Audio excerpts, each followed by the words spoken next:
xong nè nuôi nó chạy của tôi mới tụi xí xỉnh nó mi nó cái sẽ tôi tận nó của tôi tụt lọ nên nói của tôi mới tụi dọc xí xỉnh nó mi ơi cái sẽ nó cho ô đây ta hả ô to như thế nào của tôi ai của tôi mới nói của xí xỉnh nó mi ơi để tôi tài số ta chị cái gì mẹ vừa khánh đồng đó tôi nói xí xỉnh nó cho mẹ nó có chỉ nó cho nó có chỉ ấy này xí xỉnh nó nó nói nó mi hình tạt tài tụi mày ai đó tụi nó mi nó lên chuột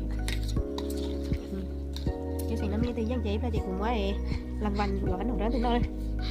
sẽ chân tiền gì ơi đó thì sẽ tới sửa dần ơi yeah lấy tới sửa dần yeah yeah yeah lấy của ta nếu từ dân chị là chị tôi lấy bỏ cái đầu lo chứ chị ra của tụi mày ai của tụi mình nói người xí xỉnh rồi có tôi nào mà nha các cả xí xỉnh là thế nào mà thế số sao bạn dâu kìa cho nó của tụi mình nấu lắm đi nha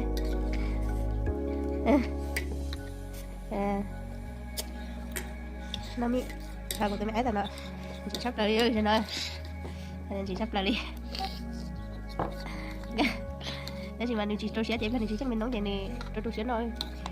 của tụi mình nấu rồi mình nấu thì mình nấu chị tôi sẽ nói chém là mình nấu chị chắc ấy rồi mình nấu mà sẽ rồi tôi sẽ rồi nó nên chị á nên chị hình ngồi cho có chỗ tôi tẩy đủ lo liều ai sẽ liều mình nói người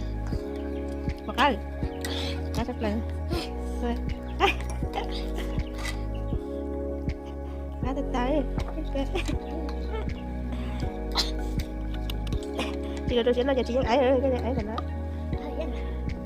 đi lên ta đây tôi đi xuất tài nhé từ lên nghe ấy mà tôi sẽ cho nổi đây thì dây chị bên nó có chị tàu á có chị tàu á bên đó à nói á ta nè thầy chúa ơi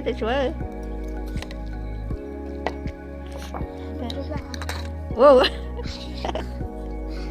wow xả ta đi ơi cuốn đây ơi ok